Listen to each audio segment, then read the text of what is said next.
Before I begin, I will acknowledge the traditional owners of the land, the Yuwi people of Mackay, Queensland, and the Whadjuk of Perth, Western Australia. I pay my respects to elders past and present.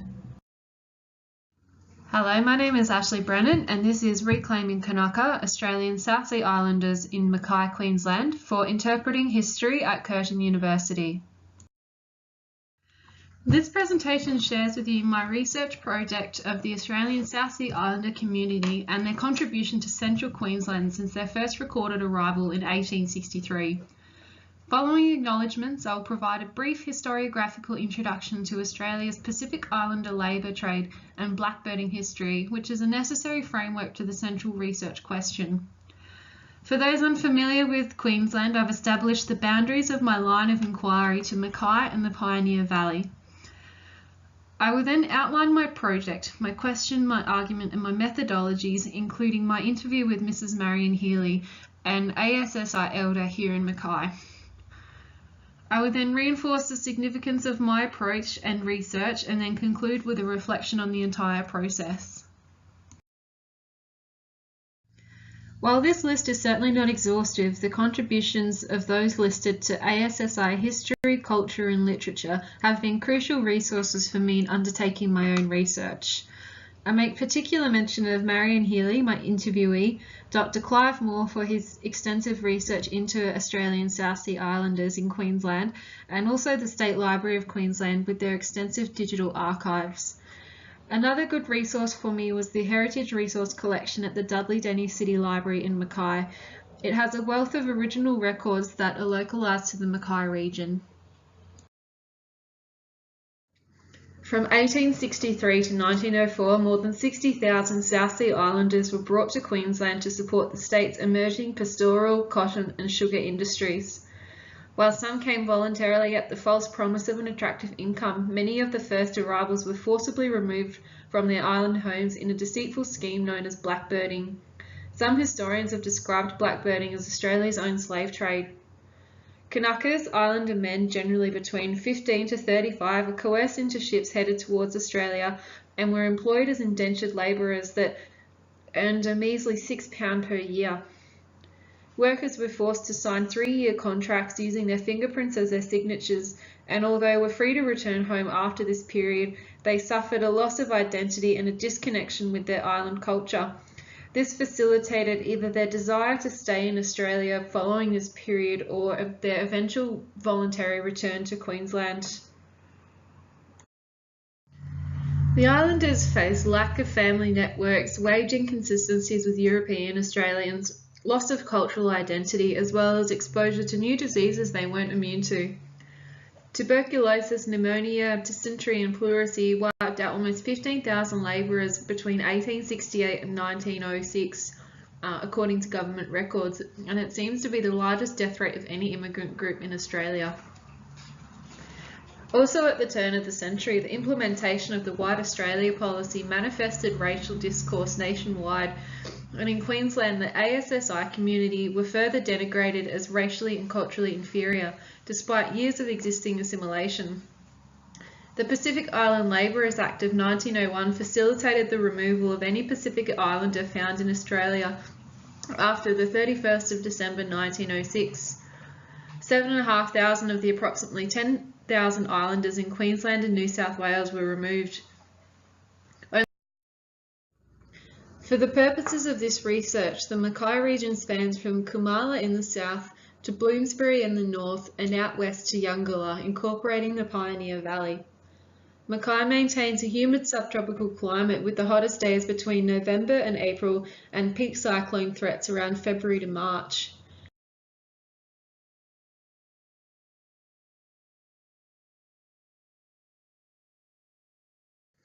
So this brings me to my central research question. How has the representation of South Sea Islanders in central Queensland changed since 1863? What first appeared as an enormously broad local history to attempt to cover, I soon found headway with taking an identity politics approach. This in layman's terms refers to the perception of oneself by oneself and by others. It also relates to the collective identity of a group or community, just as in this case with Australian South Sea Islanders in Mackay. To really analyse how representations have changed over the last 150 years or so, I use a chronological order that takes into consideration many aspects of society that maintain influence over the South Sea Islander community. After discussing in more detail events of the 19th and early 20th centuries, I will attempt to open discourse about how communities have worked to resist the historically negative connotations. Mackay has the largest South Sea Islander population in Australia, and it is a result of the region's history. And I had no hesitation in choosing it as my local history topic. So my answer to that question and my argument is that events, legislation and popular opinion in 1863 dictated perceptions of Australian South Sea Islander communities in the Mackay region. However, the change in understanding is led by the ASSI community, who advocate that their Kanaka contribution to Central Queensland is a history to be proud of and to preserve. My archival research was fairly limited to the John Oxley Library as a part of the State Library of Queensland, where I had access to legislation such as the Pacific Islander Labour Trade Act, and also old newspaper articles from newspapers such as the Daily Mail. They also had a few employment records of South Sea Islanders. I tried to find something a bit more specific to Mackay. Marion's a well-respected ASSI leader who comes from the Fatnauna family, descendants of Harry Fatnauna, who they report was blackbirded from Malaita in the Solomon Islands. My questions were set up to facilitate Marion to implore her family's past, and then her experience growing up in Mackay in the second half of the 20th century. And then we discussed in great detail the objectives of her and the ASSI Association in promoting the term Kanaka as something to be proud of. Our grandfather, and I'm only just assuming this, but I know my dad never talked to me about who we were.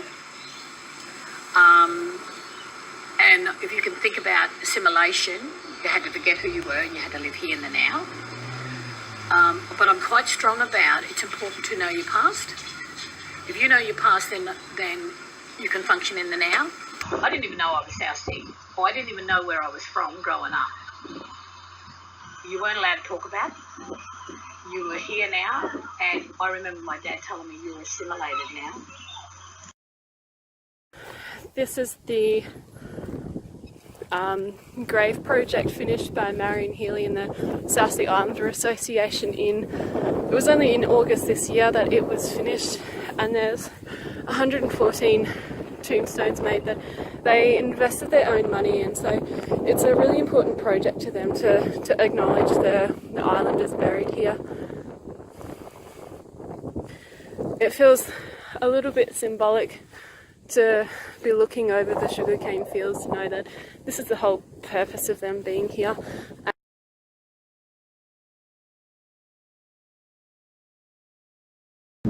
So these sugar cubes are a public sculpture completed by a local artist named Fiona Foley in about 2009, I think, and they represent the South Sea Islanders in Mackay. So on the back face of the cubes, which is facing us at the moment, are all the plantations that South Sea Islanders or Kanakas worked on. So we've got Coningsby, Racecourse and Farley are still in operation, Paget, which is south of Mackay, Habana, which is northwest, Plaistow, Walkerston,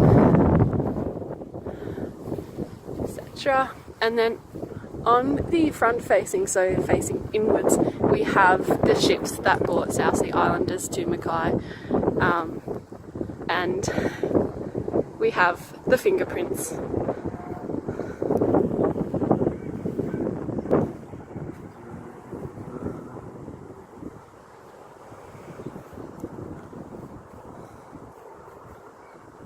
Sorry, the sunlight's not very good this morning.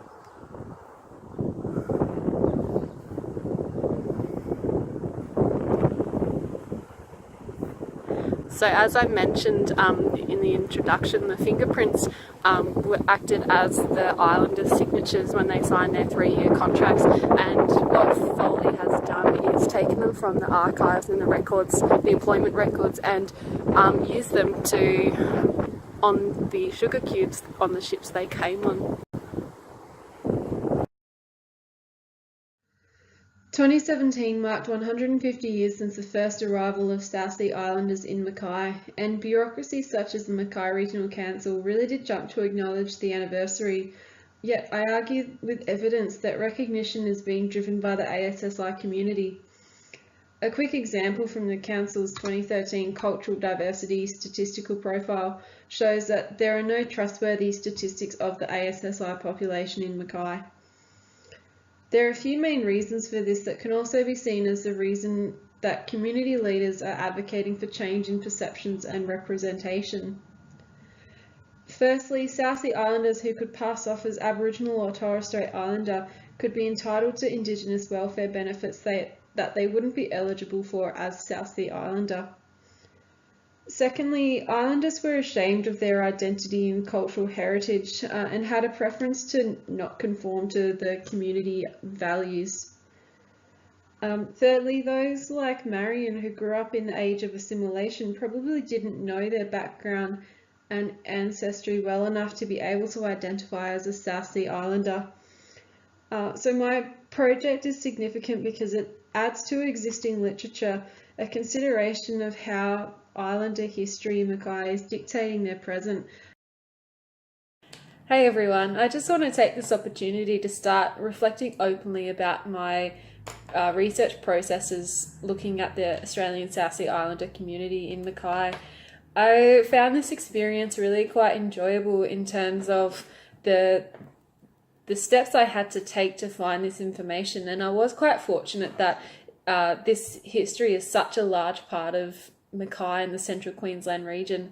I felt really quite supported by the Mackay City Library in terms of their heritage resource collection. It seemed a little bit more localised than the State Library of Queensland, even though that was a good resource as well. I did have a little bit more fortune in the information I was actually looking for.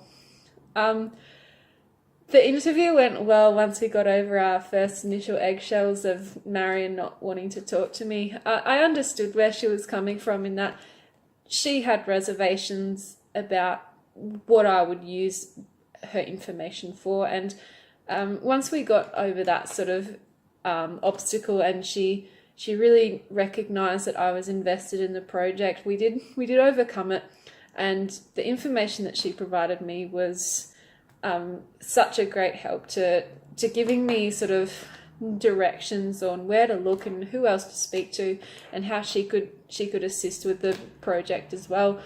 The community really felt that I wasn't just representing a research assignment or an exercise purely for university. They saw it as me really contributing to their documented history as well and how I can assist with that.